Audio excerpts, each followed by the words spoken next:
मैं एक चीज़ जानना चाहता हूँ सर, एज अ टीचर आप बच्चों के आसपास बहुत रहे हो, आपने बच्चों के आसपास बहुत समय अपना गुजारा है ज़िंदगी में, उनको डायरेक्शन देते हुए। जी।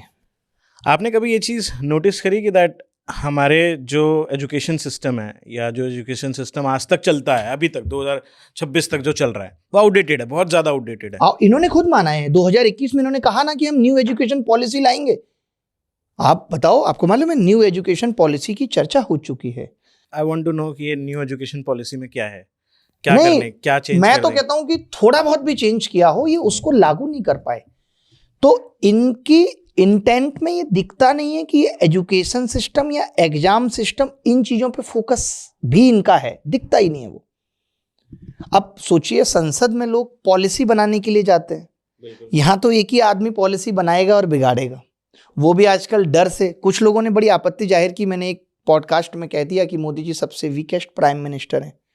उसके 2 दिन बाद ही क्या हुआ कि मोदी जी संसद में नहीं आए। बिरला साहब ने घोषणा की कि 3-4 महिलाएं सांसद हैं जो प्रधानमंत्री साहब के ऊपर अटैक कर सकती थी, अच्छा, इसलिए उनको मना किया गया है कि वो आज संसद में ना आए। एक प्रधानमंत्री जिसको हमने 56 इंच के सीने का टाइटल दिया, या उन्होंने खुद लिया, एक प्रधानमंत्री जिसने हर बार चुनाव से पहले अलग अलग नौटंकियां की, कभी चौकीदार नाम से पहले लगा लिया, आज वो अपनी सुरक्षा नहीं कर पा रहा संसद के अंदर, और आप कहते हो कि देश सुरक्षित हाथों में। तो इसीलिए मैंने वीकेस्ट बोला था। 140 करोड़ लोग देख क्यों नहीं पा रहे हैं ये सब? जैसे आप ये बताते हो, बहुत सारे लोग बताते हैं सब, बट आप देखोगे ना, आज से पहले शायद मैंने ऐसा, या तो मेरी उम्र नहीं थी, इतनी समझ नहीं थी देखने की, बट आज से पहले मैंने कभी ऐसा जुनून नहीं देखा किसी इंसान या किसी पार्टी के लिए, क्योंकि पहले ऐसा नहीं था। अरे नहीं, वो जुनून एक्चुअली आपको दिखाया ज्यादा जाता है यार। आप कैसे कह सकते हो जुनून? यार कितने लोकसभा सांसद हैं, उसमें 240 हैं उनके पास, आप जुनून कहते हो? कैसे जुनून है? वो क्या है कि PR पे इतना पैसा खर्च किया जा रहा है। नहीं, सिटीजन्स में जुनून होता तो फिर से 400 या 500 सीटें आती ना, 400 के बाद 300, 300 के बाद 240। ये बता रहा है कि अब जुनून बहुत कम हो गया है। तो ये क्या है कि जो सोशल मीडिया पे लोग हैं, जो लिख रहे हैं, जो लिखवाया जा रहा है, वो हमें ज्यादा दिख रहा है। वोट में कन्वर्ट होते हुए तो वो जुनून नहीं दिख रहा है, समझ रहे हैं? जैसे अभी बिहार का था, बिहार में बीजेपी गवर्नमेंट आई, बट बहुत सारी वो थी कि बहुत दूसरी पार्टियां आएंगी, हाँ आएंगी। फिर इन्होंने वोट भी खरीदे, लोगों ने कहा कि भाई इन्होंने 10,000 लोगों के अकाउंट में पैसा भेजा।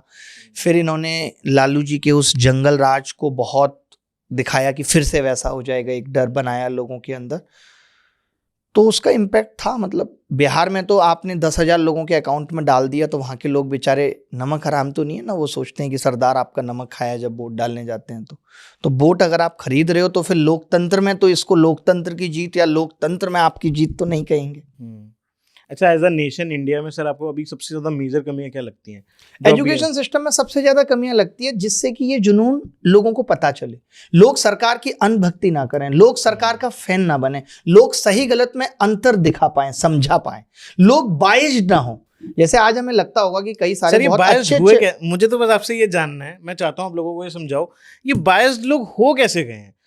क्योंकि मैं ऐसा बहुत जगह देखता हूँ, आप कभी डिबेट हो रही हो कहीं पे, एंड एक पर्सन बीजेपी की तरफ से, एक कांग्रेस की तरफ से, बट जो उधर के लोग हैं वो किसी ना किसी एंगल की वजह से बीजेपी के साथ हैं कि नहीं, बीजेपी नहीं जानी चाहिए। वही लोगों को ये लगता है कि जैसे इन्होंने ये बता दिया कि हिंदू खतरे में है, तो लोगों को लगता है कि नहीं यार, ये वाली चीज सही हो रही है, ऐसा हो रहा है, तो लोग इस तरीके से, लोगों को लगता है बीजेपी नहीं जानी चाहिए। बट मुझे लगता है कि जाने वाली स्थितियां तो हैं ही, जो मैंने भी आपको कहा, 400, 300, 240। बाकी और क्या वजह हो सकती है जो लोग ऐसा सोच रहे हैं? खैर, बाइस्ड तो सब तरीके के लोग हैं। जो लोग बीजेपी की आलोचना कर रहे हैं वो दूसरी पार्टियों के लिए बाइस्ड हैं, तो अनबाइस्ड होकर तो कोई नहीं बोल रहा है। जैसे आप कभी नहीं सुनेंगे कि रवीश कुमार ने कभी 2 तारीफें बीजेपी के पक्ष में की हों। जैसे मैं हमेशा करता हूं कि बीजेपी एज ए विपक्षी पार्टी बहुत अच्छा परफॉर्म करती है। वो किसी भी सरकार को, जैसे आपने दिल्ली में आम आदमी पार्टी की भी सरकार थी जो ये वादा करते थे कि हम बहुत अच्छा चला रहे हैं, उनको भी मजबूर करके हटा ही दिया और इतनी कमियां दिखा दी कि देखो ये वो एक कमी ढूंढ लाए कि भाई शराब घोटाला इन्होंने किया है। सोचिए, इतनी सारी अच्छाइयां जो अरविंद केजरीवाल गिनाते हैं, उसके बावजूद बीजेपी एक कमी ढूंढ लाई और उसी पे अटकी रही और एकदम घमासान करके उसने दिखा दिया कि नहीं, इसको हटा के हमें खुद आना है। सोचिए, एक पार्टी जहां 3 सीटों पे थी, 67 थे आम आदमी के पास, और वहां से सरकार बनाना। तो 2-3 चीजें मैं बीजेपी के बारे में हमेशा उनकी तारीफ करता हूँ। बहुत ऑप्टिमिस्टिक है, बहुत एम्बिशियस है, कि हमारी हर राज्य में सरकार हो। As a party, for party ambitious. हाँ, बहुत पार्टी नहीं, एम्बिशियस होना वो किसी भी चीज के लिए हो सकता है, तो वो इस चीज के लिए एम्बिशियस है। लेकिन क्या होता है ना कि जब आपको देश का प्रधानमंत्री बना दिया गया, तब आप अब पार्टी से अलग हैं। आप मानते हैं इस बात को? नहीं। अब आपके पास देश की जिम्मेदारी है। अब आपको लीडरशिप जो करनी है वो सिर्फ अपने 240 एमपीओं के लिए नहीं करनी है, अब 545 के लीडर आप हैं। अगर आपको लगता है कि कोई अपोजिशन पार्टी का एमपी भी सही सजेशन दे रहा है, तो आपको उसको लेना है। संसद किस लिए बनाई गई थी? सांसद किस लिए बनाए गए थे? कि भाई पॉलिसी मेकिंग होगी। कंगना क्या पॉलिसी मेकिंग करेंगी? क्या आता है उनको पॉलिसी मेकिंग के नाम पे?